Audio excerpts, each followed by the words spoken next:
Hi friends, this is Terry Squires with today's Nashville, This is Faith. I sat down with Jason Coleman, grandson of Floyd Cramer, and you won't want to miss his episode because he's going to play Last Date.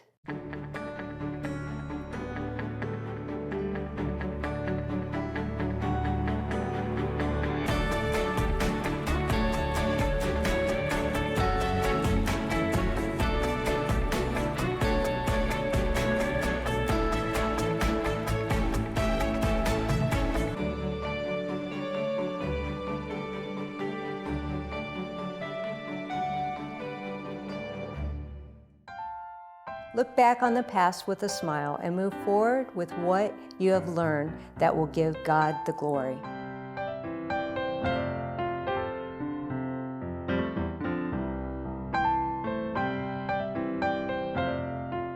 Nashville pianist Jason Coleman believes there's more to playing the piano than just melodies and rhythms.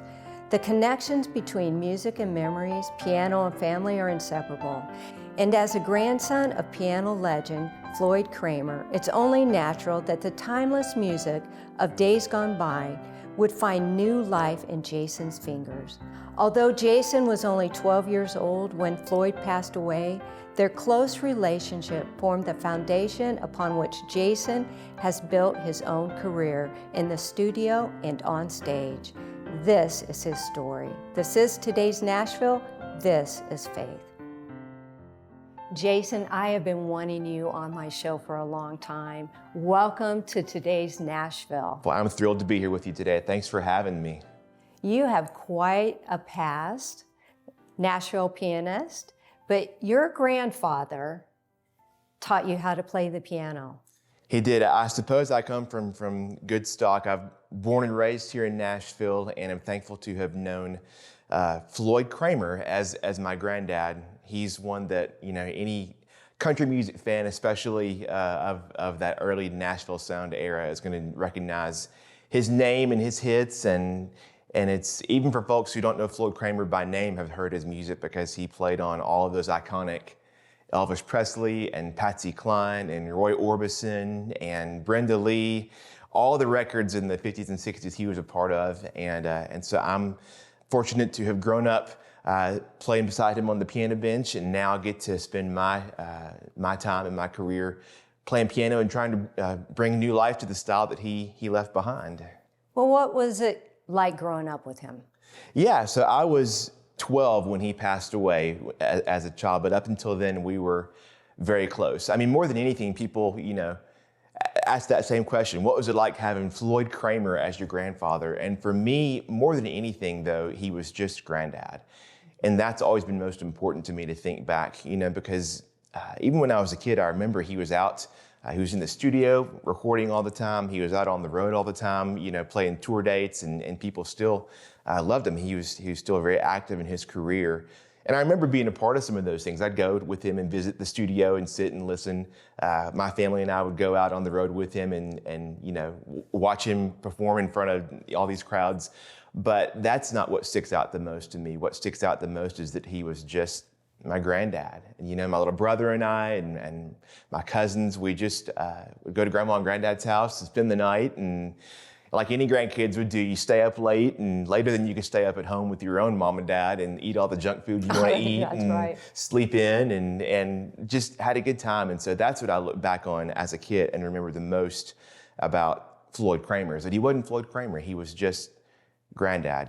You know, it's been since he passed away, as I've gotten older, that I've really come to, you know, appreciate his impact and his legacy. And, you know, it was after he passed away too that he was inducted into both the Country Music Hall of Fame and the Rock and Roll Hall of Fame, which he's only one of about, I don't know, a dozen people inducted into both the Rock Hall and the Country Hall of Fame. And so, you know, as I've gotten older, I came to really realize just beyond him being a famous piano player, is what I knew as a kid, that he was truly, you know, one of the most influential musicians here in Nashville, especially to be a part of that. And so, but looking back, he was your granddad. Did you know he was famous at the time? I mean, I knew he was famous, but I don't think I knew, well, I didn't know as a kid. You know, you can't really know all the history and everything that he was a part of. I knew that people loved his music and that he made people happy with his music and that he was a great piano player. We always had in the car. I mean, the soundtrack of my life as a kid was Floyd Cramer on cassette tape in our car, and I knew it's funny, I knew more songs that were just timeless, familiar songs everybody knows. I knew them from him playing them on the piano more than I knew them from the original artist playing them. As far as I was concerned, all of these great songs that he would play, that he would cover on the piano, were his songs, not, all the original famous songs. In gospel music as well, I knew more gospel songs from what he played on piano more than I even knew them singing them myself. Was he strong in his faith? He was. I'm thankful for my granddad, all my grandparents, parents who have grown up in a family of faith. That's all I've known from the very beginning is faith. We were in church, as kids, but it went a lot deeper than that. In that it was always a house full of love, full of laughter, and just full of trust. He grew up. My grandma and he grew up in Arkansas and met. Once my grandma was 18 and he'd moved to the town, or my grandma had moved to his town where he grew up, and they met. But my grandma tells even her grandfather was a Free Will Baptist preacher in a little church in Arkansas, and so it goes deep in my roots on both sides, and I'm thankful to have had that foundation from all my grandparents. How did he get to Nashville? Well, yeah, so Granddad grew up in a little town. It was Huttig, Arkansas, right across the Louisiana border, and grew up playing piano himself just from an early age.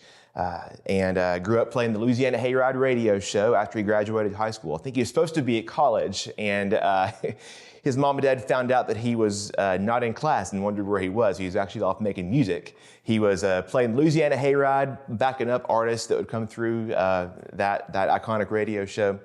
And then it was after he met and married my grandma on their 1-year wedding anniversary. This was in 1955, I believe it was. They packed up and moved to Nashville. Not a whole lot more than just the hope of some more work to come. The dream, the Nashville dream. It was the dream. And he had gone back and forth for some sessions they were living in Shreveport at the time, doing the Louisiana Hayride down there in Shreveport, Louisiana. And he had gone back and forth for some recording sessions. Chet Atkins had sort of identified him as an up-and-coming talent and told him if he moved to Nashville, he thought he could get him some more work. And so he did, and they moved. They said all they had were their clothes, and they had a TV on their, bringing a TV with them just so they had something to do, I guess, once they got here. But it was, I think, the next day after they moved to Nashville, he had a session with the Carter family, and it was later that same year he played on Heartbreak Hotel for Elvis, and the list just went on and on from there, and he began to establish himself as sort of the go-to piano player here in Nashville. I heard that he was friends with Michael Jackson. Well, Michael Jackson and their family, it was Michael Jackson's mother loved Floyd Cramer. And it's funny, we've heard of that from, artists and entertainers and celebrities who you would never imagine would have known him. So it was in the 80s that Granddad got a call randomly from the Jackson family asking if he could come out to California and be the surprise special guest performer for, it was Michael Jackson's mother's birthday. I remember if it was her, what anniversary or what birthday it was, but so they flew my granddad and my grandma out all the way to, I guess it was the ranch out there in California, and Michael introduced Granddad as the big surprise guest, and we have, I think, some video, and they had a news article about it at the time of Floyd Cramer being the surprise, and he played a couple of songs, and Michael sang a couple with him. So, but it's neat. It's like no matter who it is, whether it's just even people still today that have a story for his songs and remember every song he played has a special meaning to somebody different, and even someone like Michael Jackson and the Jackson family. You never know how far the music's gonna reach. That's amazing.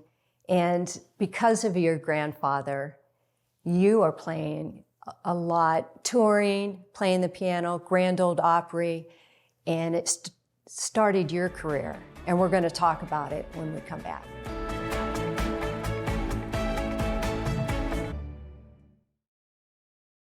Jason, how did your grandfather influence your career? Well, I have played piano for as long as I can remember, myself. It's not something that I can go back. People ask, did your granddad teach you or inspire you or show you how to play? And he did, but I have never not played the piano. It's just always what I've known and loved. My mom and dad said as soon as I was tall enough to reach the keys, I was picking out. Did you take lessons or did you just pick it up? Both. I picked it up from before I started lessons, just playing things by ear. And Granddad obviously helping me along just around the house. I took lessons as a kid from when I was 5 years old till I was 12 or 13. I took classical lessons, got started just like any kid would playing the piano. Although classical music never really stuck with me. And I was probably the frustrating student in that, I'd always liked playing by ear. I would just hear things and pick it out. But when you're in your lessons, you had to play by what's on the book. And I remember I would be playing along with this song, and the teacher would stop me. She was what you think of as a traditional, older classical piano teacher. She was great, but she was very strict. And she'd stop me and said, "Now, Jason, where are you on the page?" And I had no idea because I was just playing along with what I'd remembered and what I was sort of making up. And so she caught me, and probably I blame my granddad because he would show me he'd show me the slip note and the different things to play that I would want to sneak into my classical songs. So I peaked on my classical training at about age 9 probably, and then decided that wasn't for me and still isn't for me. But I'd always heard my granddad play piano, and he had that signature style he called the slip note. And it was where he would, it's a country sound. You would start on one note and slide into the next note. He made the piano sound like... Now, you're going to do that for us later? I'll give you a slip note here in a few minutes on if we can get drag the piano in here.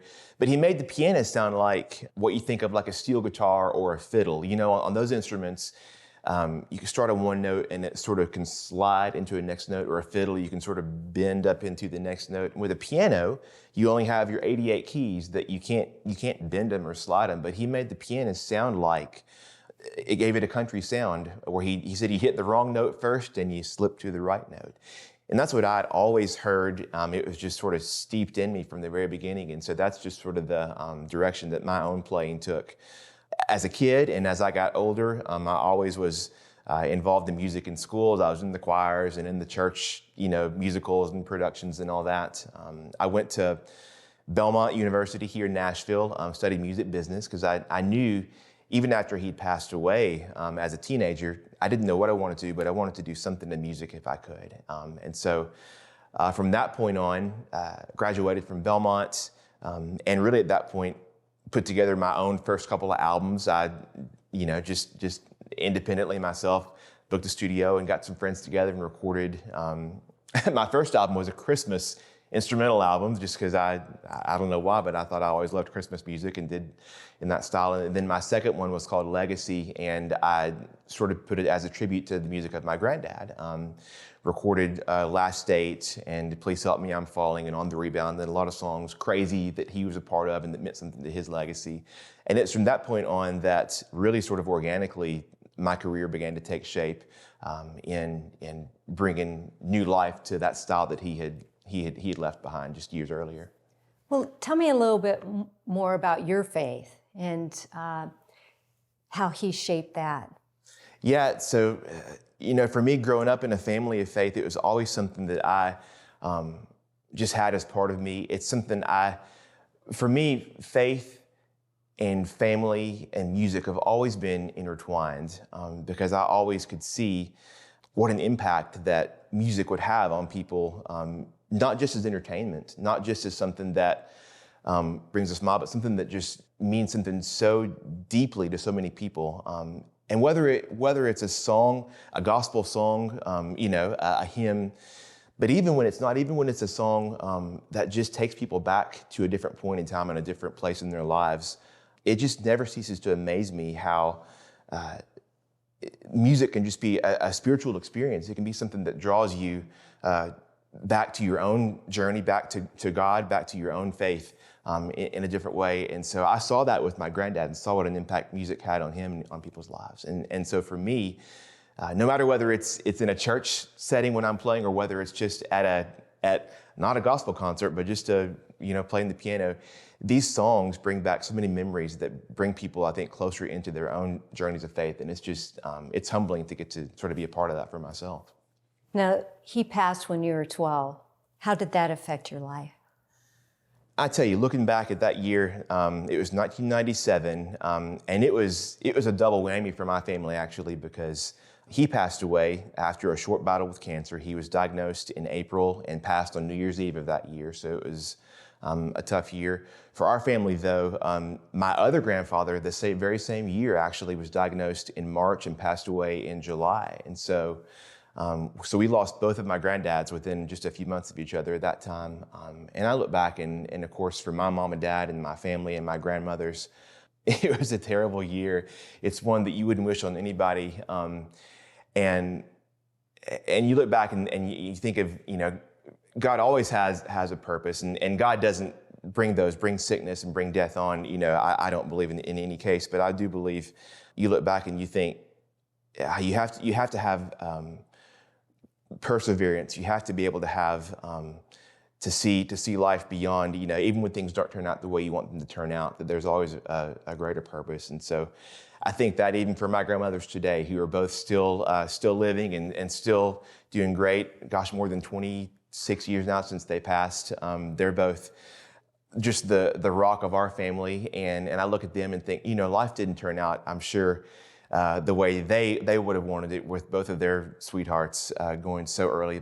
Granddad was 64, my other grandfather was 62 when they passed. Young. So young, especially now as I've gotten older myself. But I see my grandmothers even now as just an inspiration for carrying on, even when life doesn't turn out the way you want it to turn out. And my grandma says, even every morning she wakes up and sees his picture there and says, "I'm sugar, I'm still here." And so she still just keeps us smiling, keeps us laughing. And so I look at that just as an inspiration for myself. And he has really inspired you in your career. And we're going to have you play in a few minutes. I'd love that, yes. And we'll be right back.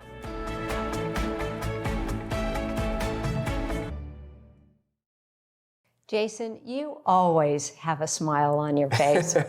I can't help it. I'm just loving life. I am. And that comes from my family too. My grandma especially, she's always got that smile on her face too.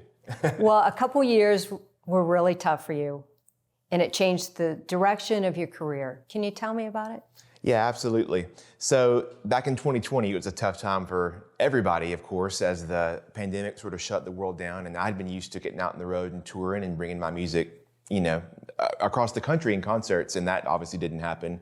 And so on a Sunday afternoon, just a couple of weeks in to the March it was March of that year, I decided to just hop on Facebook like a lot of people did and play some songs from our own living room. It was me, my wife, and he was just 3 years old at the time, my son Avery, and we just reached out to folks and said hello and made some connections and played a few requests on a Sunday afternoon and said, well, let's do it again next week and the next week. And so we are now more than 4 years and 100 episodes into what we now call the Jason Coleman Show.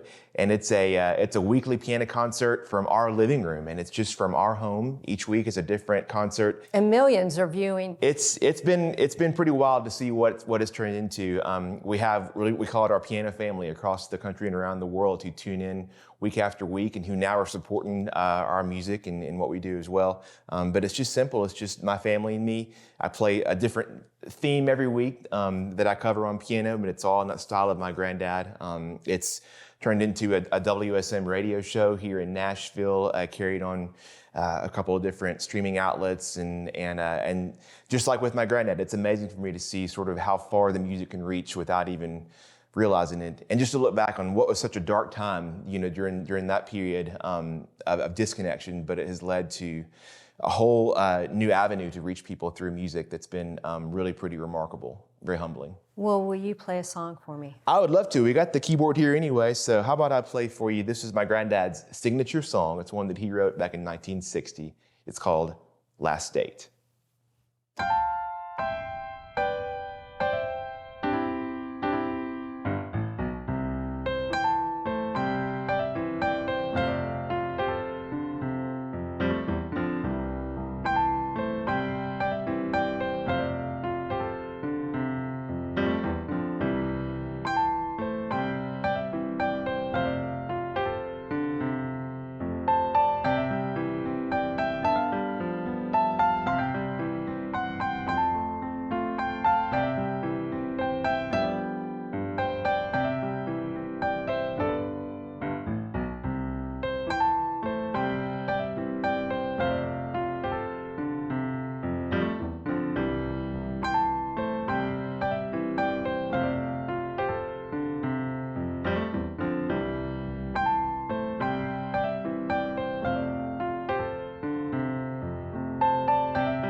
it's beautiful. Thank you.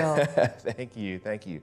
That song, it's funny. It's one that I think because it's an instrumental song, it means something different to so many different people. People have had it played at their weddings, at funerals, at dances. Everybody has a different memory for that And I'm sure song. you play it at every concert. I can't leave the building without playing it at least once, sometimes twice. So what's next for you? It's funny, I just continue to try to follow the path that I feel like God's opening up for me. And that's really been the biggest thing in the last few years especially is just to keep taking what feels like the next step, the next right step. And so that's going to be continuing with our Sunday shows in Sunday afternoons, the Jason Coleman Show, continuing with radio, continuing. It's been good to get out and get to connect with people that we met online and through the show originally and get to meet them in concerts across the country and get back to that. So it's funny, I don't have the big grand plan. I just keep continuing to try to be ready when the door opens, and that door, I feel like God keeps opening the right doors, and I just try to walk through them. Now, you've been on the Grand Ole Opry. I have. What was that like? Yeah, so it was actually so special. It was New Year's Eve of 2022. It was the 25th anniversary to the day of my granddad's passing, and the Opry invited me to make my debut, and I performed that night on New Year's Eve in honor of Granddad. I got to play Last Date, played a medley of hits that he was a part of alongside Opry legends Jeannie Seeley and Charlie McCoy, who were so wonderful and were friends of my granddad's. And so it was, all of my family was there. My grandma Mary got to be there, my little boy. So we had 4 generations of our family there at the Opry House. Were you nervous?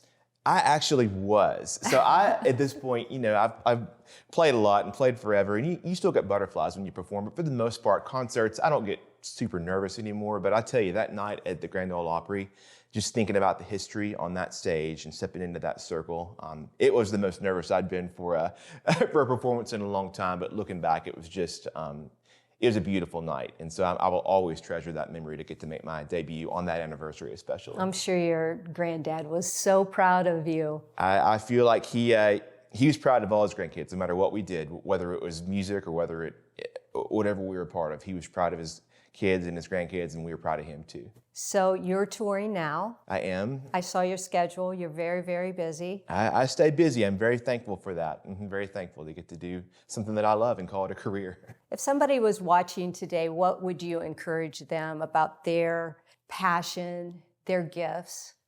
Just never give up. Keep doing it. For me, that's been my journey. It's very much a marathon and not a sprint, especially considering whether you make it a career in music or whether it's just something that you love. If it's something that you love and something that's in your heart, don't let anything stop you from doing it, and just let it be a blessing to others too. That's been what I've loved. I like playing music because it's fun and it's it's playing piano.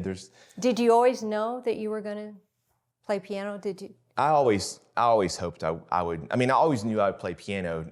I didn't know if it'd be a career or not, but I knew since I was a kid, looking at my granddad play and just the smiles that he brought to people's faces, I wanted to have that, be able to do that for people as well. And so I have been fortunate to be able to push through and make a career of something that I love. Jason, will you play one more song to take us out? I'd be glad to. How about a little bit of one we all know, Amazing Grace?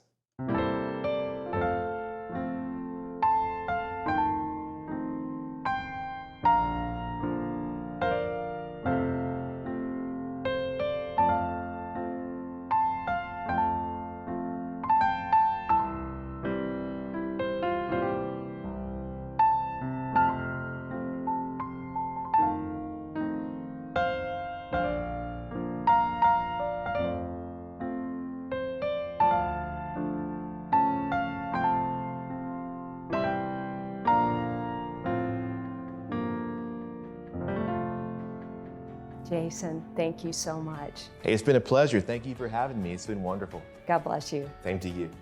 My friend, always smile as you look past because the Lord is taking you to a new place. This is today's Nashville. This is faith.